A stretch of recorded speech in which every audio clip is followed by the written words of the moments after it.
What the hell is this? Who is she? The words ripped from my throat, raw and unfiltered. My heart slammed against my ribs as I took a step into the room, my entire body buzzing with adrenaline. The air felt thick, suffocating, like I was drowning in a nightmare that had taken solid form. He was sitting up in bed, his bare chest rising and falling too quickly, like he'd just been caught in the middle of something he knew he couldn't explain away.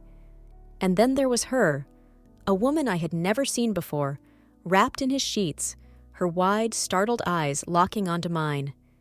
For a few seconds, no one spoke. The silence stretched, unbearable, choking.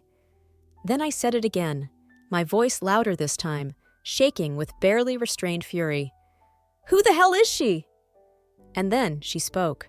"Who am I?" The girl scoffed, throwing the covers off her lap. "Who the hell are you?" My stomach lurched. No, this wasn't happening. I turned to him, my pulse roaring in my ears. "Tell her," I demanded, my voice cracking. "Tell her who I am!" He opened his mouth, but no words came out. His lips pressed together, his jaw tightening, his eyes darting between us like he was searching for an escape route. That was when the girl's expression shifted, her anger slipping into something more dangerous. Realization. "Oh my God," she whispered, shaking her head slowly. You told me you were single." The nausea hit me like a fist to the gut. "What?" She looked back at me, something bitter curling at the edges of her mouth. "He told me he was single, that we were exclusive, that he wasn't seeing anyone else." I couldn't breathe. My entire body went cold, my fingers trembling at my sides. He told me the same thing. The words left my lips in a broken whisper, but I barely heard them over the blood rushing in my ears. This was real. This was actually happening. I had spent months with this man, trusted him, loved him, only to find out I was just one of his options? He still hadn't said a word. And then, as if the universe itself wanted to twist the knife deeper, the apartment door swung open. I flinched at the sound of keys jangling against the doorknob, my breath catching in my throat as footsteps echoed into the room. And then, another girl walked in. She froze in the doorway, holding a plastic takeout bag in one hand and her phone in the other, her mouth slightly open like she had walked into an alternate reality. Her gaze flickered between me, the girl by the bed, and him. Then she frowned. "What's going on?" No one moved. No one spoke. The room was a pressure cooker of silence, every second stretching out into eternity. And then, explosion. The girl in the bed shoved back the sheets, her voice sharp, furious. "Are you kidding me? Another one?" The girl in the doorway blinked, confusion giving way to horror. "What do you mean? Another one?" I turned to him, barely able to stand the sight of his face. "How many?" I whispered. "How many more are there?" He exhaled sharply, running a hand through his hair, his mouth opening like he was about to give me some bullshit excuse. I stepped closer, my voice rising. "Don't lie to me. Not now." The girl in the bed let out a bitter laugh. "Oh, I think it's too late for that." The girl in the doorway still looked like she was trying to piece everything together. "Wait, are you too?" She turned to him, her voice breaking.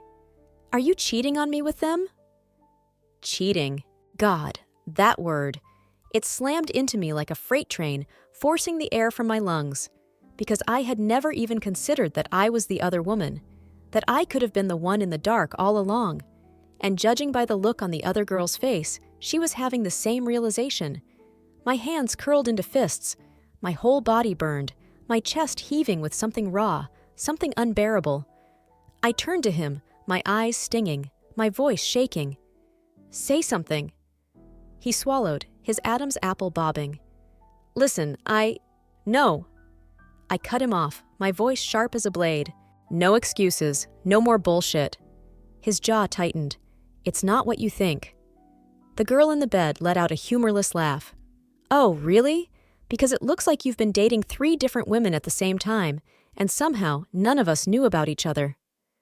The girl in the doorway took a step forward, her face twisted with disgust. "How long?" she demanded. "How long have you been lying to us?" He hesitated, and that was all the confirmation we needed. I let out a shaky breath, my heart slamming against my ribs. "I loved you," I said, my voice barely more than a whisper. "And you? You made me feel like I was the only one." His eyes flickered, something almost like regret passing over his face, but I didn't care. Not anymore. I took another step back, shaking my head slowly. "You don't get to hurt me anymore." The girl in the bed grabbed her clothes, shaking with fury. "You're a piece of shit." The girl in the doorway was still frozen, still processing. "I thought you were the love of my life." I turned away, inhaling sharply. My hands were still shaking, but I refused to let them see how much this hurt. I wouldn't give him that satisfaction. I took one last look at him, at the man I had given my heart to, the man who had shattered it into a million pieces. "We're done." And then I walked out the door. I used to believe in fairy tales, not the ones with princesses and castles, waiting to be rescued. No, I believed in the kind of love that felt real, the kind that knocked the air from your lungs, that made your heart race just from a single look, the kind that made you feel like you were the only girl in the world. And with him, I thought I had found it. The first time we met, it was like something out of a movie. I was running late, rushing through the crowded streets, my bag slipping off my shoulder, and then, bam, I crashed right into him. My coffee spilled, his phone almost hit the pavement, and for a second, we just stared at each other, wide-eyed, caught in that strange electric moment. And then he smiled. That damn smile. "Whoa there," he said, steadying me with a firm but gentle grip. "In a hurry?" I remember laughing nervously, brushing my hair behind my ear, muttering some excuse about a meeting I didn't want to be late for. But he didn't let me just slip away. "Let me make it up to you," he said, glancing down at my now ruined coffee. "How about I buy you another one?" I should have said no. I should have just walked away, kept running toward whatever pointless thing I had convinced myself was important that day. But I didn't. And that was the beginning. Everything with him felt effortless. From the very first date, he was the perfect gentleman, holding doors open, pulling out my chair, making sure I got home safely. He had this way of making me feel seen, like I wasn't just another person passing through his life. He listened. God, I thought he listened. We talked for hours that night, about books, music, dreams, about the places we wanted to travel, the things we wanted to do. I remember thinking how rare it was to find someone who actually cared, someone who wasn't just waiting for their turn to speak. He made me laugh like no one else, and when he looked at me, it was like I was the only girl in the world. The grand gestures came next. Surprise flowers sent to my work, notes tucked into my purse when I wasn't looking. He'd remember the smallest things, how I took my coffee, the way I loved thunderstorms but hated getting caught in the rain, the fact that I always hummed the same song when I was nervous. He paid attention, or at least, that's what I thought. On our third date, he took me to this rooftop restaurant with fairy lights strung between the tables. The city stretched out below us, glittering and alive, and as we sipped our wine, he leaned in close, his voice soft and full of something I mistook for sincerity. "I've never met anyone like you," he murmured. And I believed him. God, I believed every word. It wasn't just the big moments that got me. It was the little ones. The way he'd reach for my hand in the middle of a conversation, like he just needed to touch me. The way he'd kiss my forehead when he thought I was asleep. The way he'd text me good morning, beautiful every single day without fail. It felt safe. It felt real. It felt like love. We spent weekends wrapped up in blankets, watching old movies and stealing kisses between scenes. We slow danced in my tiny apartment at midnight, no music playing, just the sound of our laughter filling the air. He was my person, the one I told my secrets to, the one I trusted with the parts of myself I had never shown anyone else. And when he looked at me, really looked at me, I swore I saw forever in his eyes. I thought he felt it too. I thought this was different. I thought he was different. But the thing about fairy tales? They always end. At first, it was nothing. Small things. Things I could explain away if I tried hard enough. And I did try. Because when you love someone, When you've built them up so high in your mind, you don't want to see the cracks. But cracks don't just disappear. They spread. The first time I felt something off, it was a Saturday night. We had plans, dinner, maybe a movie after. I had spent the whole afternoon getting ready, trying on different outfits, fixing my hair just right. I wanted to look perfect. He texted me last minute. "Hey babe, something came up. Rain check?" I stared at the screen, frowning. It wasn't like him. He was the one who always made plans, the one who insisted on spending time together. And something came up? What did that even mean? I called him. He didn't pick up. My stomach twisted. I told myself it was fine. He was busy. He had a life outside of me. Don't be that girl. Don't overthink it. But that night, I barely slept. And the next day, when I saw him, I asked, "What happened?" He smiled, kissed my forehead like always, and said, "Just work stuff. Stressful day." It was such a simple excuse, so reasonable. I let it go, but the feeling didn't go away. Then there were the messages. Or rather, the way he guarded them. He had never been secretive about his phone before. He used to leave it on the table, face up, answering text in front of me without a second thought. Then, one day, everything changed. We were lying on the couch, his head resting in my lap while I ran my fingers through his hair. His phone buzzed on the coffee table. He reached for it so fast, faster than I had ever seen him move, flipping it over before I could even glance at the screen. I froze. He didn't even look at me. Just typed something quickly and set it back down, still face down. My stomach clenched. "Who was that?" I asked, trying to keep my voice casual. He shrugged. "Just work." Work again. Always work. But the seed was planted. And from that moment on, I started noticing things I hadn't before. The way he'd angle his phone away from me when he texted. The way he'd silence his notifications when we were together. The way he suddenly started taking his phone with him everywhere, even to the bathroom. I wasn't stupid. Something wasn't right. Then, there was the perfume. I had gone over to his place one night, unannounced. Not for any reason, just because I missed him. When he opened the door, his whole body tensed for a second before forcing a smile. "Hey babe, what are you doing here?" That reaction alone made my stomach twist, but I smiled, stepping inside. "I wanted to surprise you. Is that okay?" He hesitated. It was barely a second, but I saw it, the calculations behind his eyes. Then he laughed, pulling me into a hug. "Of course it is." I relaxed against him, inhaling his scent, letting my eyes flutter shut. And that's when I smelled it. Floral, light and sweet, something undeniably feminine. And it wasn't mine. I pulled back slightly, my pulse kicking up. "Did you get a new cologne?" He blinked. "What?" I swallowed. "You smell different." He let out a soft chuckle, shaking his head. "Babe, you're imagining things." I wasn't, but I forced myself to believe him. The worst part was how easily he made me doubt myself. Every time I got that feeling, that gut-wrenching feeling, he always had an explanation. "You're overthinking, babe. You know I love you." "Come on, do you really think I'd do that to you?" "You need to trust me." And I wanted to. God, I wanted to so badly. Because if I let myself believe he was lying, then everything we had was a lie. And I wasn't ready to accept that yet. The last straw came at a party. It was one of his friends' birthdays, a rooftop bar downtown. The kind of place with expensive drinks and dim lighting, where the music was just loud enough to make conversation difficult. He had been distant all night, checking his phone, disappearing to make calls. I tried to ignore it, but it was eating at me. At some point, I went to get another drink.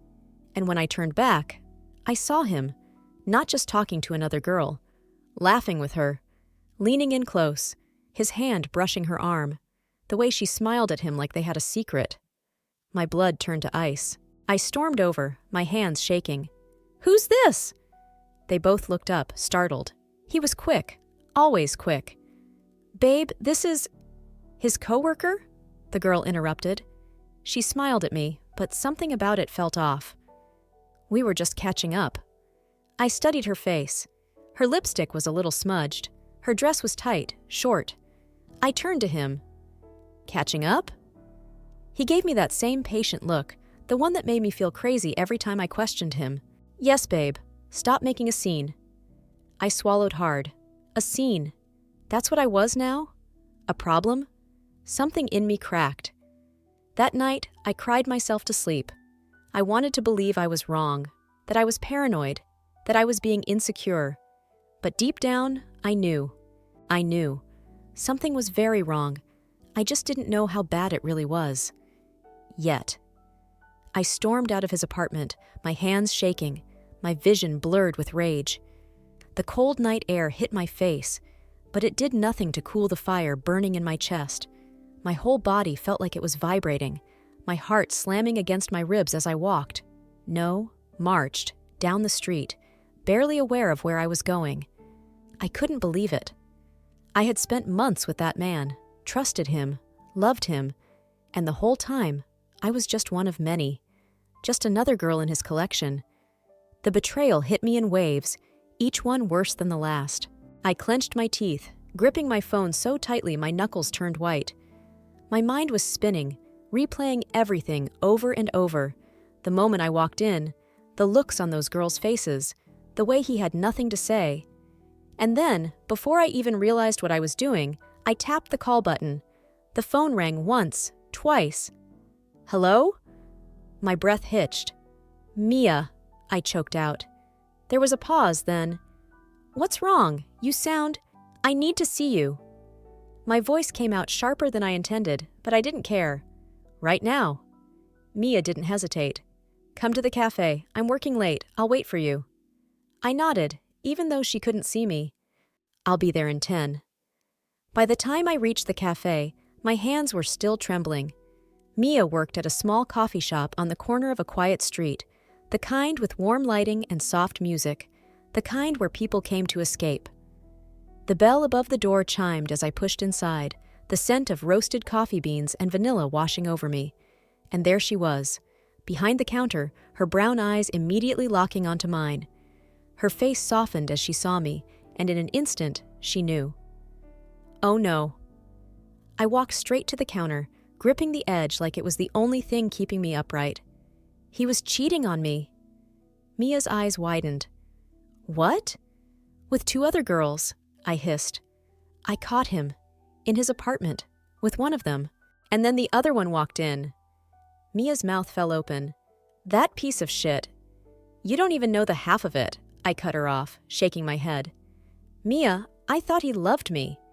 And just like that, the words cracked something inside me. I wasn't sure if it was the exhaustion, the rage, or just the weight of everything hitting me at once, but my voice broke on that last word. My eyes burned, and before I could stop them, the tears were there. Hot, furious, unstoppable. Mia didn't hesitate. She walked around the counter and pulled me into a hug. You didn't deserve this, she whispered. None of this is your fault. I let out a shaky breath, gripping the fabric of her apron, trying to hold myself together. I was so stupid. No. Mia pulled back, her hands firm on my shoulders. You weren't stupid. He was a liar, a manipulative, selfish asshole. You trusted him because you're a good person. That's not something to be ashamed of. I swallowed hard, nodding, even though the words felt hollow. Mia sighed. Come on, sit down. You need something strong. She gestured toward a small table near the counter, and I slumped into the chair, running a hand through my hair. A few minutes later, she placed a steaming cup of something dark and bitter in front of me. On the house, she said, sliding into the seat across from me. Now tell me everything. I exhaled sharply, gripping the warm mug between my hands. Where do I even start? And so, I told her, every little detail. From the way things had been perfect in the beginning, to the first cracks, to the gut feelings I had ignored, to tonight. Mia listened, her expression shifting between disbelief and fury. That absolute trash bag of a man, she muttered, shaking her head. I hope those other girls dump his ass too. They will, I said bitterly. We all figured it out at the same time. God, imagine thinking you're such a genius player, only to get caught by all your girlfriends at once. Mia let out a sharp laugh. He deserves worse than just a breakup. I smirked, despite myself. You want to help me key his car? Mia gasped dramatically. Oh my God, please say the word. For the first time that night, I actually laughed. It was small, barely there, but it was something. I wasn't okay yet, not even close, but at least I wasn't alone. At some point, I became aware of someone watching us. I glanced up, my gaze landing on a guy behind the counter. Tall, dark-haired, focused on wiping down an already clean espresso machine. Mia followed my gaze and smirked.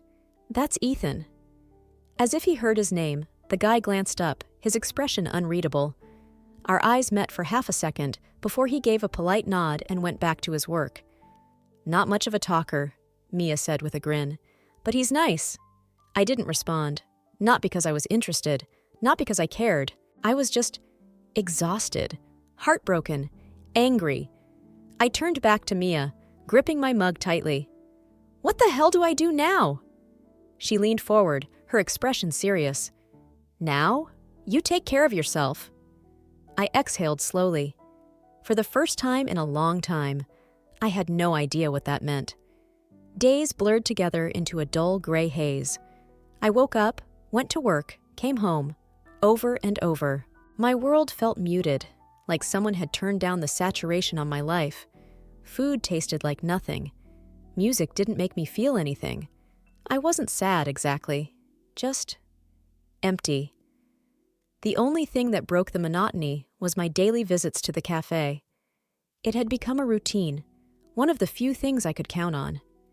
Every evening after work, I would slip into my usual seat, nursing a cup of something warm, while Mia kept me company between shifts. She never pushed, never asked if I was feeling better. She just let me be, and I needed that. I needed her. But one particular evening, something different happened. The cafe was quiet when I walked in, the scent of freshly ground coffee wrapping around me like a blanket. It was late, close to closing time, and only a few customers lingered at the tables. I made my way to the counter, already reaching for my wallet when dark roast, splash of oat milk, no sugar. I blinked. The words hadn't come from me. I looked up, startled, and found myself face to face with him. Ethan, the quiet, unreadable barista who had been working here since I started coming. The same one who never made small talk, never lingered too long at anyone's table. He was watching me, arms crossed over his apron, his expression as neutral as ever. What? I said, caught completely off guard. He raised an eyebrow. That's what you order, every day. Figured I'd save you the trouble of saying it. I stared at him. Then, before I could stop myself, I laughed, a short, surprised sound. You memorized my order? He shrugged. You come here a lot. I tilted my head, suddenly curious. You don't seem like the type to care about that. I don't. He reached for a cup, already pouring my drink. But it's hard not to notice when someone shows up like clockwork. I folded my arms, leaning slightly against the counter. So what? You do this for all the regulars? Nope. I blinked. He slid the cup across the counter toward me, his gaze steady. Just you. Something fluttered in my chest, an unexpected, unfamiliar feeling. I ignored it, picking up my drink, the warmth spreading through my fingers. Huh? I murmured. Guess I should be flattered. He didn't respond. For a moment, it seemed like that was the end of it. Ethan was the kind of guy who didn't waste words, who kept things short, to the point. But then, just as I was about to turn away, he spoke again. Wait here. I frowned. Why? But he had already disappeared into the back. I stared after him, confused, before glancing around the cafe. Mia was busy wiping down tables, shooting me a look from across the room. She mouthed, "What was that?" I shook my head. No idea. A minute later, Ethan returned, and in his hands, a plate with a slice of tiramisu. He set it down in front of me, on the house. I stared at it, then at him. Is this some kind of secret customer loyalty program? Something like that. Uh-huh. I narrowed my eyes. So let me get this straight. You memorize my order, bring me free dessert, and I'm just supposed to accept that without asking questions? Pretty much. I let out a disbelieving chuckle. You're kind of weird, you know that? His lips twitched, just a fraction. So I've been told. I picked up the fork, taking a small bite. The second the rich, creamy taste hit my tongue, my eyes widened. Okay, damn. I pointed at him with the fork. If this is a bribe, it's working. Good. You don't talk much, do you? Not unless I have something to say. And yet, here we are, having a conversation. He leaned against the counter, tilting his head slightly. You looked like you needed one. I blinked. Something about the way he said it, not casual, not teasing, just matter of fact, made my stomach flip in a way I didn't entirely understand. I cleared my throat, focusing on my dessert. Well, thanks for the tiramisu, mysterious coffee guy. Ethan. I know your name, I said with a smirk. Mia made sure of that. And yet, you still call me coffee guy. What can I say? It suits you. He huffed out something that almost sounded like a laugh, shaking his head. Enjoy your dessert. And just like that, he went back to work. Like nothing had happened. Like he hadn't just casually made my entire day a little less awful. I sat there for a moment, staring at the plate in front of me, then over at him as he wiped down the espresso machine, his expression unreadable once again. I didn't know why he had done it. I didn't know what to make of it. But for the first time in weeks, the world didn't feel quite so gray. I lay awake that night, staring at the ceiling, my thoughts tangled in knots. The weight of everything that had happened pressed down on my chest like a stone, making it impossible to sleep. I kept replaying it all, over and over. The moment I walked into his apartment, the look on his face when he realized he was caught, the way those girls and I had stood there, staring at each other, all of us realizing at the same time that we had been played. I clenched my fists against the blanket, my nails digging into my palms. How could he? How could someone look me in the eyes, tell me he loved me, make me believe I was the only one, and then turn around and do that? Not just a mistake, not just one stupid decision. This was planned, deliberate. A life built on deception, where I was nothing more than a piece of some disgusting, twisted puzzle. And I had been blind. I had ignored the signs, trusted him, let him convince me that I was paranoid, insecure, crazy. A bitter laugh escaped my lips. I wasn't crazy. I was right. Every late-night excuse, every suspicious glance at his phone, every time he told me I was overreacting, he had been lying straight to my face. And I had let him. My stomach twisted, nausea creeping up my throat. I hated him. I hated that I had ever loved him. I hated that even now, even after everything, he still took up space in my mind.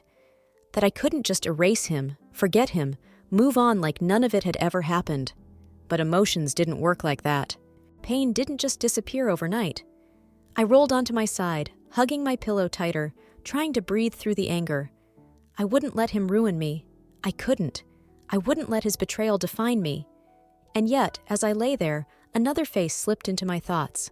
A quieter one, a more unexpected one. Ethan.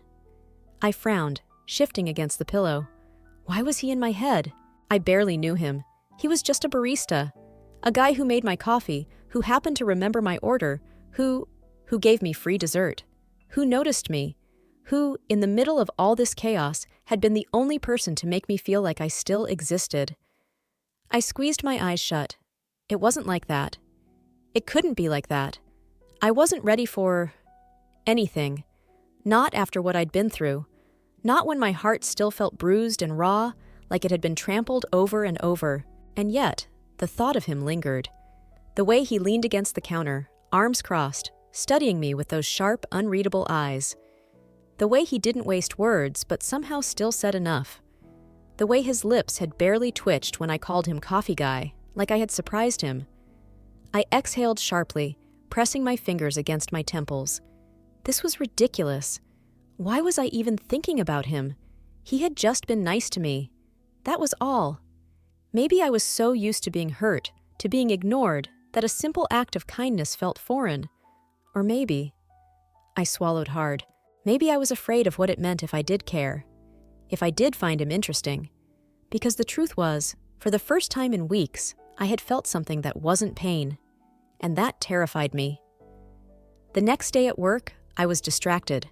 I kept going through the motions, answering emails, finishing tasks, nodding along to conversations I barely processed. But my mind kept drifting, circling back to the same thing. Him, his voice, his expression. The way he had said, "You looked like you needed a conversation," like he had seen me. Not in the way my ex had, not as some accessory to his life, but as a person. I shook my head, forcing myself to focus on my screen. I was reading too much into it. It was just a moment, a passing kindness. That's all. That evening, I went to the cafe like always. Mia was working, and as soon as she saw me, she gave me a knowing smile. "You look like you had a deep existential crisis last night." "Something like that," I muttered, dropping into my usual seat. She slid a cup of coffee in front of me before I could even order. "It's cute, by the way." I frowned. "What is?" She smirked. "You and Ethan." I almost choked on my first sip. "What? There is no me and Ethan." Mia leaned against the counter, grinning. "That's why you look like your brain short-circuits every time he talks to you?" I groaned, covering my face with my hands. "Mia, I am not thinking about Ethan." "You just said his name," she sing-songed. I gave her my best "I will kill you" glare. "Drop it." She snorted but didn't push.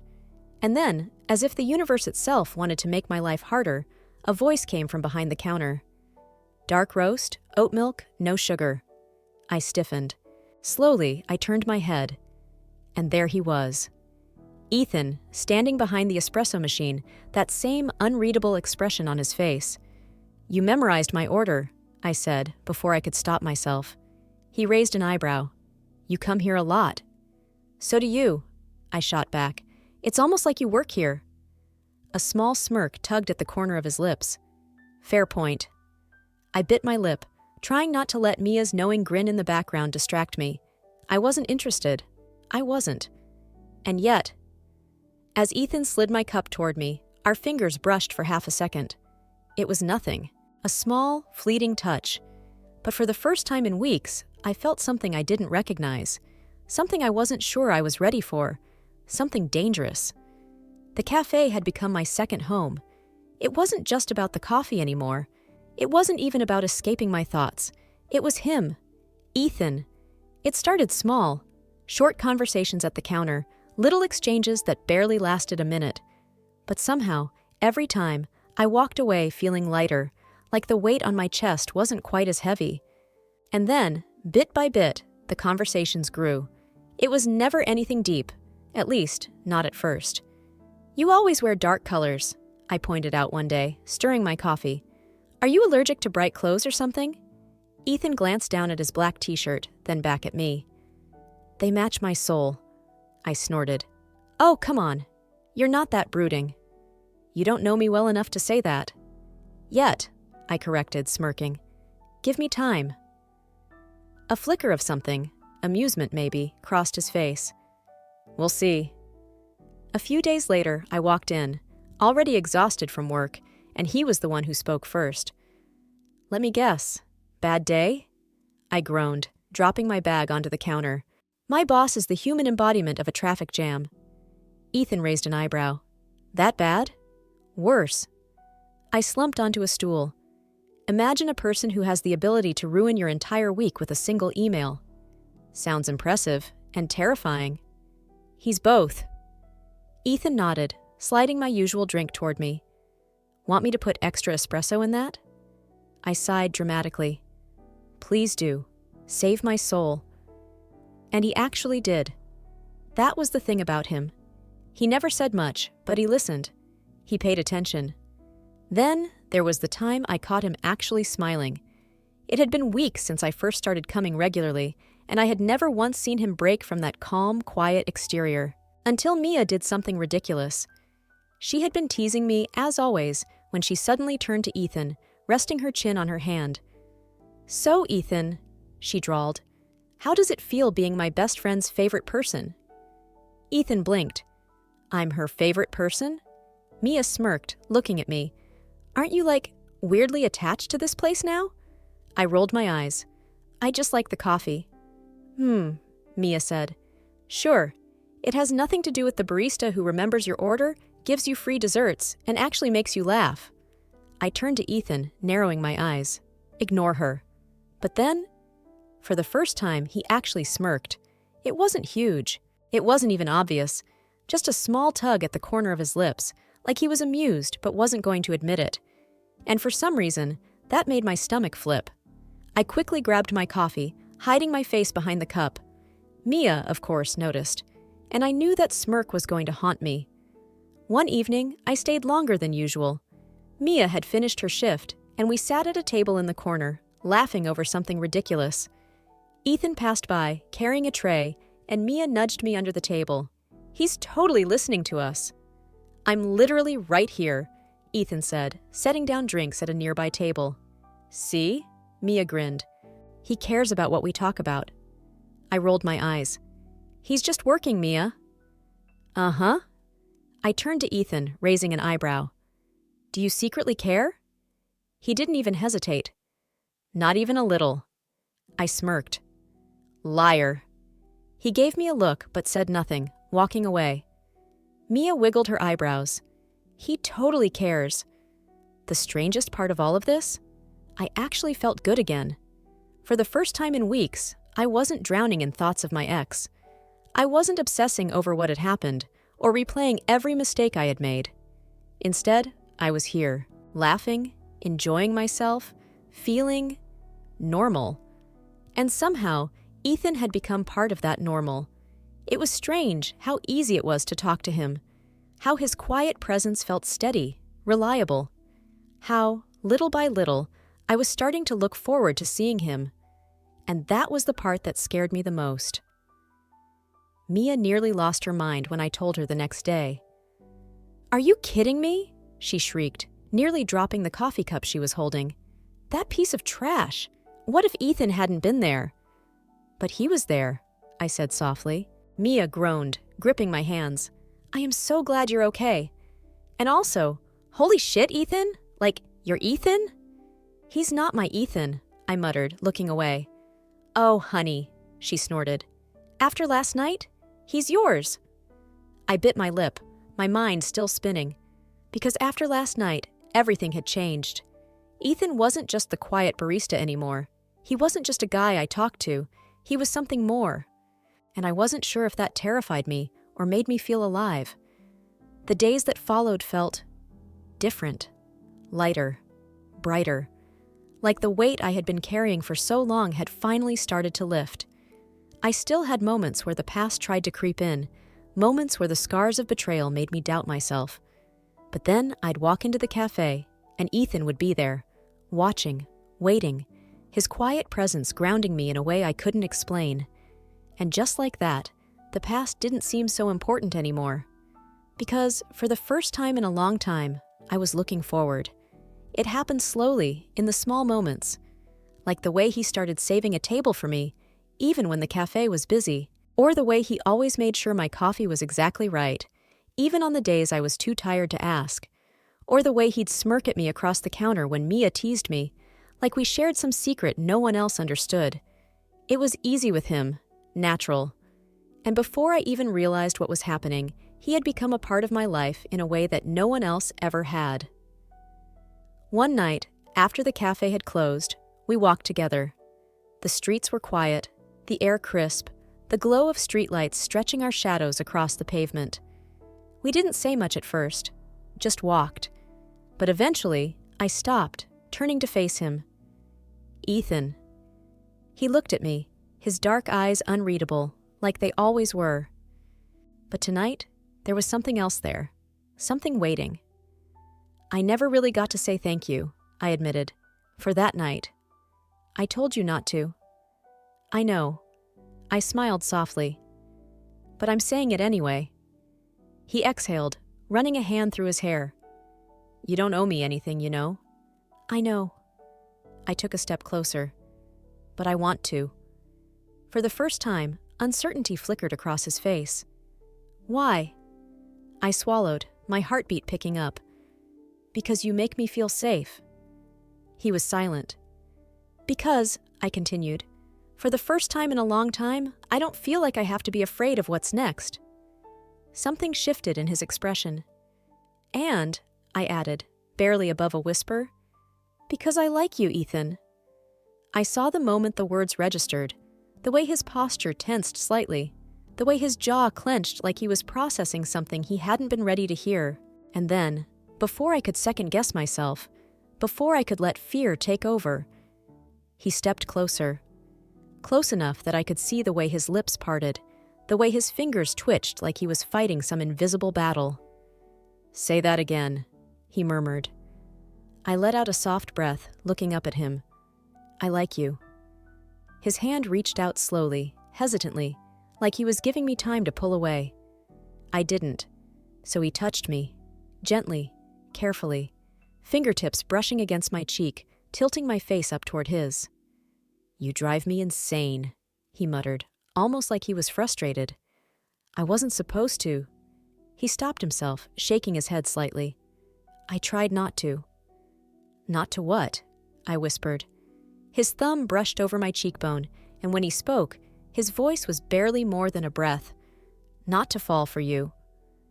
My chest tightened, warmth blooming in my ribs. I reached up, my fingers curling around his wrist. "And did you?" His eyes searched mine, and for the first time since I met him, I saw everything he had been holding back. "Yeah," he admitted, his voice rough. "I did." And then, before I could say anything else, before I could even breathe, he closed the space between us. His lips met mine, soft, warm, hesitant at first, like he was waiting for me to change my mind. But I didn't. I kissed him back, melting into him, feeling the steady strength of his hands as they pulled me closer. And in that moment, nothing else mattered. Not the past, not the heartbreak, not the scars I had been carrying for so long. Because this, us, was real. And for the first time in a long time, I wasn't afraid of falling.